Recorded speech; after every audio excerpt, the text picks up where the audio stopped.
the Dharma practice of meditation, love all, becoming Buddha, eternal happiness. Question 2029. Today, on November 25, 2024, we respectfully wish for Teacher Minh Tuệ, as well as the esteemed instructors renowned worldwide, to continue helping humanity awaken to the truths in Question 2028. Those are the immortal truths of all time, which we will practice every day and for eternity. And following today is Question 2029, Truth 67 in the class of Saint Making, Right Thought, Right Speech. Today, the children practice the holy virtue of the seventh, sharing and tolerance, 9 clouds of blessings.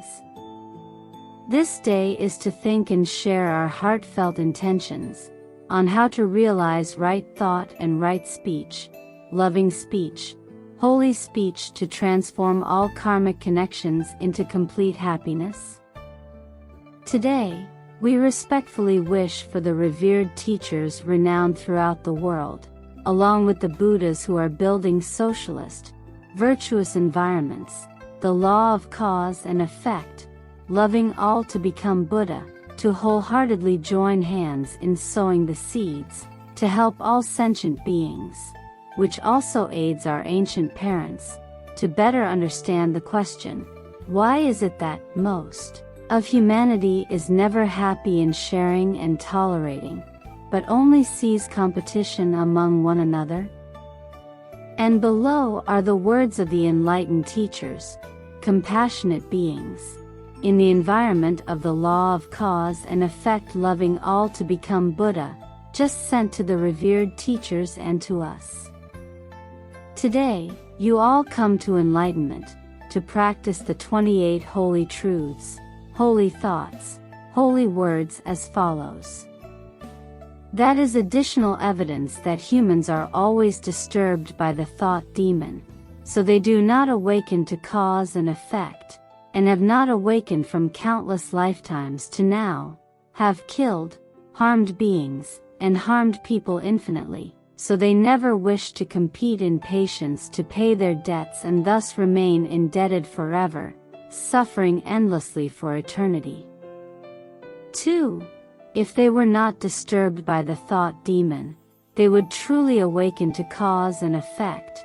They would awaken from countless lives where they have killed, harmed beings, and harmed people innumerably, thus always happily competing in patience and always happily accommodating with a holy heart, hoping to repay all the sins they have sown. 3. Accommodating with a holy heart will resonate with the Holy Land, always competing to give life, and the more gives life, the more feels gratitude, the more feels indebted, the more wants to repay endlessly, the more wants to accept faults endlessly, the more wants to sacrifice endlessly, the more wants to accommodate endlessly. 4. From ancient times to now, competing, surpassing each other, many heroes and talented individuals have achieved this, and even lowly people can do it, meaning that competing, surpassing each other is truly easy because countless people have succeeded. 5. In contrast, there has been no example of any virtue that competes in accommodation. Which means that truly competing in accommodation is genuinely very difficult, truly requires wisdom, strength, virtue, gentlemanly qualities, is saintly. It truly demonstrates that the ego has been extinguished, that the path fruit has been fulfilled, and it truly proves the heart of compassion, grace, unlimited forgiveness. It truly reflects a heart full of sincere aid to humanity. 6. Competing in accommodation to achieve a holy heart, to achieve holy thoughts is to frequently contemplate, intending 16 phrases, similar to I will never foolishly express superiority over others, in any way, to boost the dying ego. 7. and competing in accommodation to achieve a holy heart.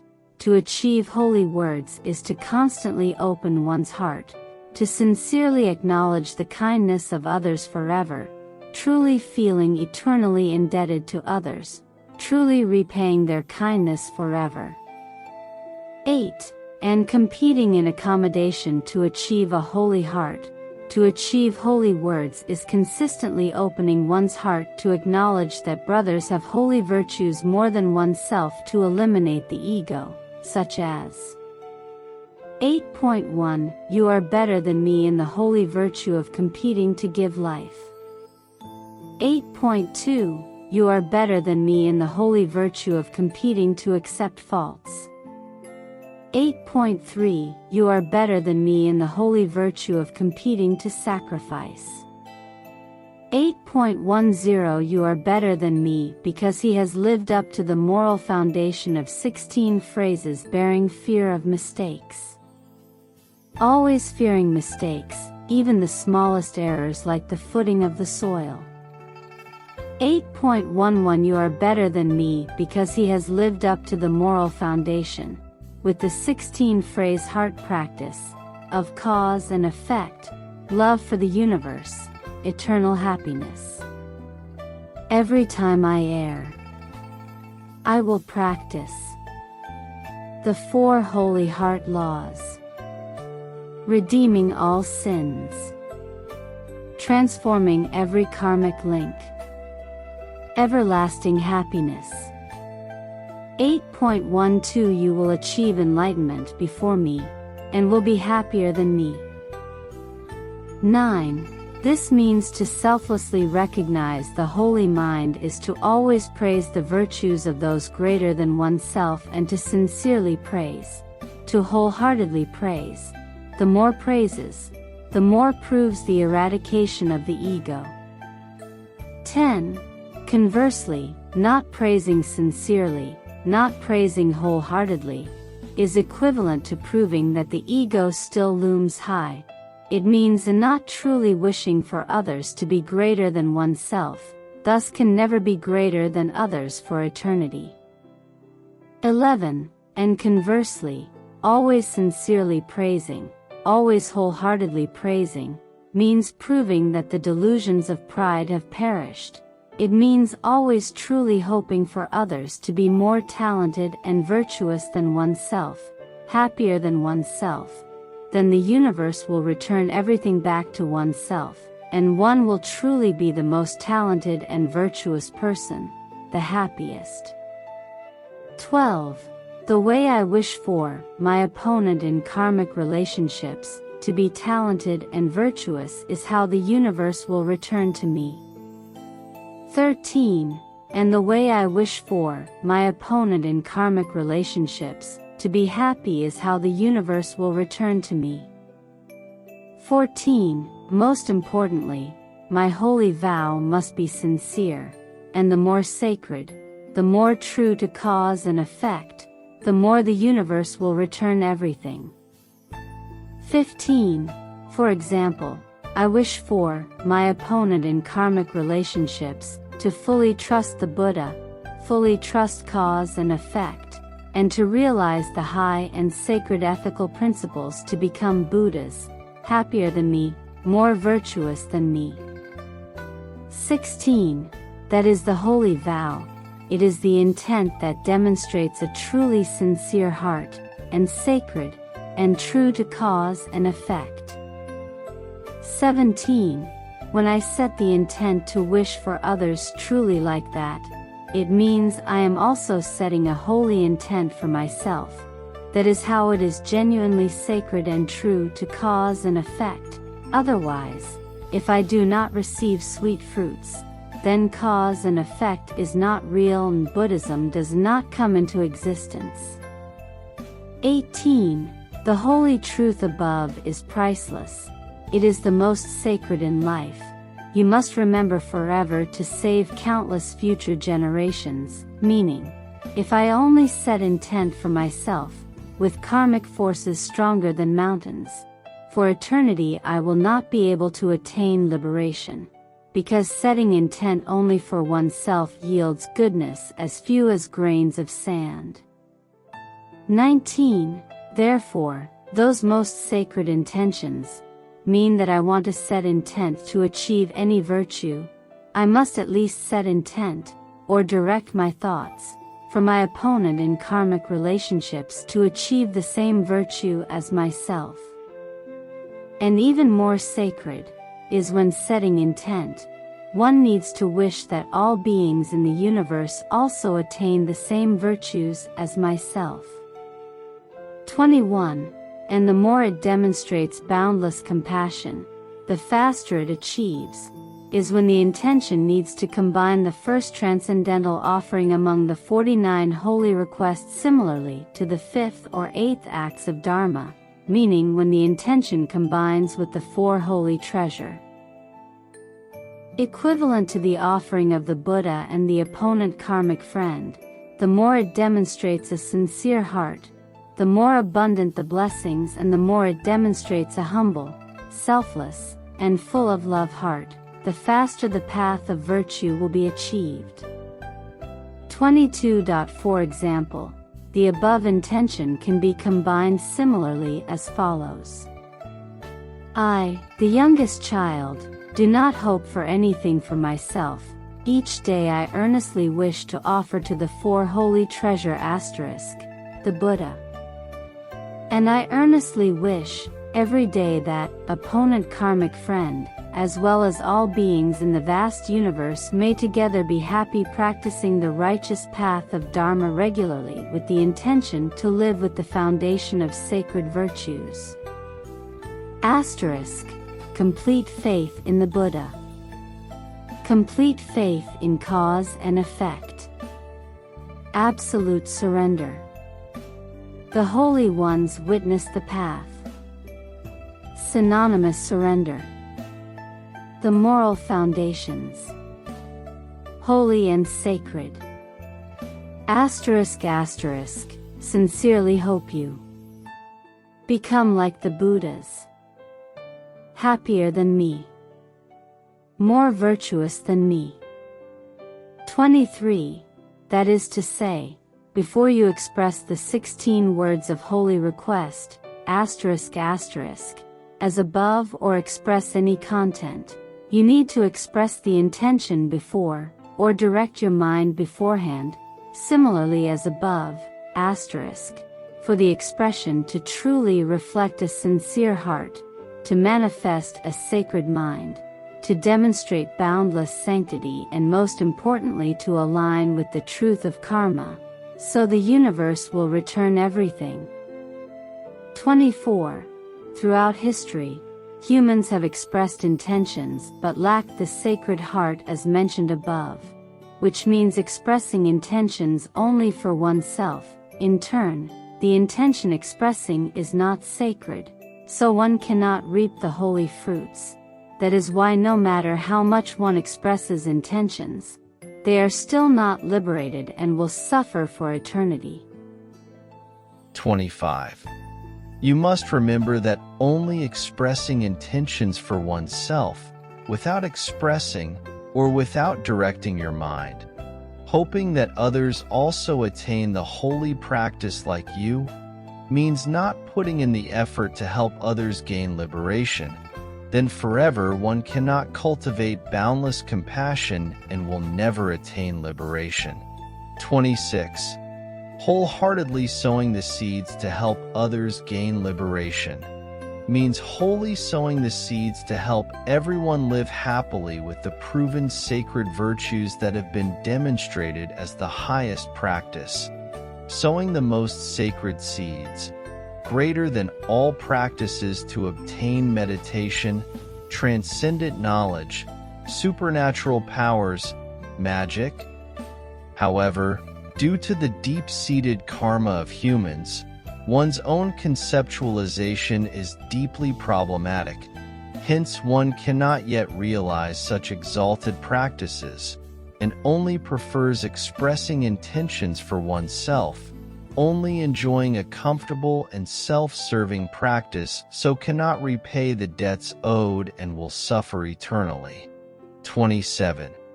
Therefore, you should frequently repeat the holy practice as mentioned above, so eventually, those with virtue, parents, will also awaken to everything and cease practicing ordinary methods that cause eternal suffering. 28. The teaching today will be transformed by the blessed Buddhas into the holy intention singing practice so that the sacred words, sacred truths, sacred thoughts, and sacred sayings will resonate for eternity and increasingly save countless generations to attain the holy practice of selfless mutual support, to transform all debts and attain everlasting happiness. And here is the sacred hymn of 49 words of the solitary Buddha, Saving for Eternity, Part 9, Competing in Patience, Blessing of 9 Clouds. 1. I will forever remember the 16 words. Every time we compete, creates 9 evils. Every time we endure, creates 9 benefits. Competing to outdo each other, creates 9 hells. Competing in patience, blessing of 9 clouds. Competing to outdo each other, suffering forever. Competing in patience, happiness forever. Competing to outdo each other, truly weak. Competing in patience, truly extraordinary. 2. And I will forever remember when I am favored, when I am allowed to endure. I will open my heart with at least 16 words of competing in patience, similar to the following. In the past, I have a boundless debt to you. Now I endure. Now I fight to do just a few small matters. It's meaningless. And I will endure to repay your kindness for eternity and still not repay. Enduring a little to repay kindness. Enduring a little to eliminate the ego that kills. Enduring a little to grow love, compassion, joy, equanimity. And enduring a little to achieve enlightenment to save our parents and for eternity. 3. And I will forever remember when I am allowed to endure by my siblings. I will open my heart with at least 16 words of competing in patience similar to the following. I owe an endless debt to you. How long will it take to repay? I owe an endless debt to you. I will repay much more than 10 times. I owe an endless debt to you. I will forever repay my dear brother, sister. 4. And I will forever remember the 16 words. Every time we compete, creates 9 sufferings. Every time we endure, creates 9 benefits. Though evil deeds come in countless ways, I still compete to endure infinitely. The happiest person is the one who gives life most in the world, and always gives life with a sacred heart. The more life is given, the more one feels gratitude. The more life is given, the more one feels indebted, and the more one gives life, the happier one becomes. Competing to repay kindness, competing to accept faults, competing to be at a loss, competing in patience, for eternity. 5. And I will forever remember. 1. You give life first, you endure first, you are free first, you find liberation first. 2. I give life next, I endure next, I am free next, I find liberation next. 3. And if we do not compete to give life, do not compete to endure, we will suffer forever. 4. and the heart witnesses, always competing to give life and always competing in patience. More than all siblings, more than all humanity, that is truly the heart of the solitary blessed one. I compete to give life first and compete in patience. Will save for eternity, happiness for eternity. The boat of cause and effect is born. The law of cause and effect is born, with the holy verse of 7 lines. 49 bows to the saints. 49 words of humility. 49 words to become. The solitary saint, Paksabuddhada, the enlightened ones know it all. If living doesn't work out, we'll return to the cold land. If you live well, you'll resonate with the holy land. The path of karma is now crystal clear. No need to worry anymore about anything at all. The boat of karmic people is born. The law of cause and effect is born, with the holy verse of 7 lines. 49 bows to the saints. 49 words of uniqueness, Paksika. 16 words to end suffering. 16 words of happiness. Has revealed everything. Has spoken it all. Will be immortal forever. Will save countless generations to come. Happiness forever after.